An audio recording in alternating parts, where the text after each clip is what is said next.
In the U.S., there are more arrests for marijuana possession each year than all violent crimes combined. And this statistic pushes us to realize our need for the decriminalization and legalization for marijuana. According to ACLUGeorgia.org, people of color are 3.4 times more likely than white people to be arrested for marijuana possession. Racial injustice is a significant issue when it comes to marijuana and its arrests. Studies have shown that black and white people use marijuana at a similar rate, but even in states where it is legalized, racial disparities still remain present. Attorney Joel Baskin stated, "When it comes to arrest statistics, marijuana possession accounts for more than 90% of all forms of marijuana arrests.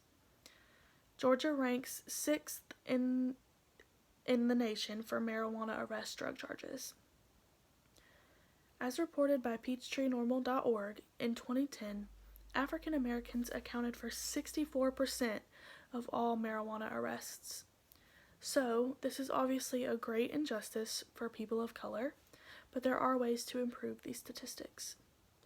The best way for us to combat these issues is the decriminalization and legalization of marijuana. Decriminalization is not to be confused with legalization, which in my personal opinion would solve more issues. The definition of decriminalization is the lessening of criminal penalties in relation to certain acts, perhaps retroactively, though permits and fines still may apply. The process of decriminalization of marijuana would still make cannabis illegal, but if a person has less than a certain amount, they could avoid life-altering collateral consequences a criminal record carries. Basically meaning that person would not have to go to jail or prison, as stated in marijuanapolicyproject.org. Also, according to the MPP.org, on June 15, 2020, the Georgia State Senate Democratic Caucus proposed the Georgia Justice Act, a broad measure that includes more than a dozen provisions to address police brutality and racism. One of those provisions is reducing the penalty for simple possession of marijuana to a fine with no jail time. A few examples of states where cannabis is decriminalized are Alaska, Hawaii, Illinois, Maine, Ohio, Vermont, Washington, and quite a few more. Hopefully Georgia will follow in their footsteps. According to Reason.org, in Washington state, which legalized marijuana for recreational use in 2013, the number of low-level court filings for marijuana fell by 98% between 2012 and 2013. This change is drastic and lowered crime rates exponentially. Obviously, decriminalization won't stop all crime due to marijuana. Violent drug charges and distribution of cannabis would still be relevant problems. The decriminalization has also been able to help with the rates of other drug usage. In a few states, there were significant reductions in the use of opioids following the law changes of cannabis. Decriminalization will not magically solve all of the racial inequalities in our country, but it is a step in the right direction. If our nation were to legalize cannabis in all 50 states, or even just decriminalize, it would solve many issues of drug-related crimes and the racial injustices that come with them. The definition of legalization means that you would not even have to pay a fine. It would just be completely legal for you to carry the weed with you on your person and grow it in your own home. When trying to push for these changes in our legislation systems, it is important to point out that we could gain so much by decriminalizing marijuana. Not only would we improve drug crimes and inequality that come with them, but we could tax marijuana heavily and when it's legalized, and that could help our economy tremendously. According to Congress.gov, the MORE, or Marijuana Opportunity, Reinvestment, and Expungement Act bill, which was sponsored by Representative Gerald Nadler, was introduced in 2019. It is a bipartisan legislation that removes marijuana from the Controlled Substances Act, thus decriminalizing the substance at the federal level and enabling states to set their own policies, according to normal.org. Normal.org goes on to say the act would also make several other important changes.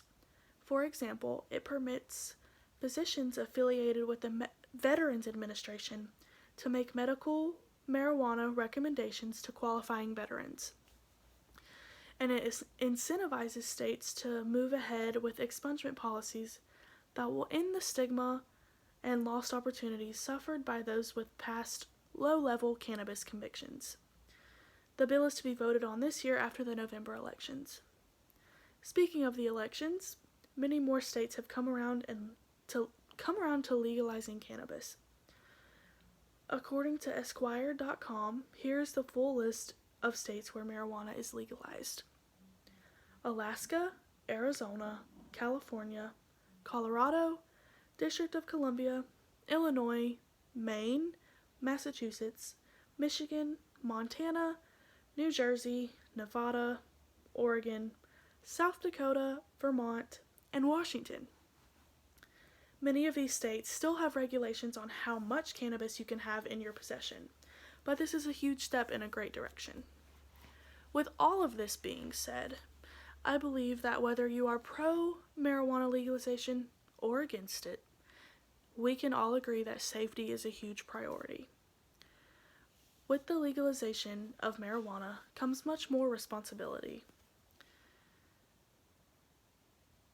And with the MORE Act being passed, it would be incredible for our country, and I do urge you to speak up, research, and hope for the betterment of America. But it does come with responsibility. When the day comes that marijuana is legalized in all 50 states, there should be more laws and regulations for driving under the influence. It is also important to know that cannabis can have drastically different effects on different people. And the decriminalization or legalization of marijuana is not a free pass to be reckless and put someone else's life in danger, or your own. Many responsibilities that come along with the legalization are using marijuana at the legal age of 21, making sure underage people aren't abusing the newfound laws, and to not drive or operate heavy machinery while intoxicated or under the influence. A lot of people believe that marijuana is a gateway drug, but in many cases, like the Washington one I previously mentioned, the use of opioids and other hard drug usage decreased in areas where weed was legalized. Another great thing about cannabis is that there are no marijuana overdoses on record. According to safeaccessnow.org, cannabis has an extraordinarily high estimated lethal dose, equivalent to smoking approximately 1,500 pounds of marijuana in 15 minutes. A physical impossibility. It makes sense to legalize a drug that one can't overdose on. As for the medical benefits, the list goes on and on. According to safeaccessnow.org, one of marijuana's greatest advantages as a medicine is its remarkable safety. It has little effect on major physiological functions. And Dr. Grinspoon goes on to say, the greatest danger in medical use of marijuana is its illegality, which imposes much anxiety and expense on suffering people, as they are forced to bargain with illicit drug dealers and exposes them to the threat of criminal prosecution. Marijuana should be legalized for your grandpa that has so much pain he can't even stand up. Marijuana should be legalized for your 10-year-old cousin whose epilepsy is so bad that she can't go to school. Marijuana should be legalized for your best friend who is sinking further into depression and anxiety. Marijuana should be legalized.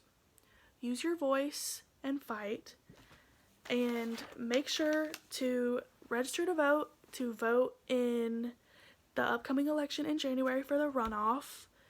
Use your voice, back it up with research, and fight for the betterment of America.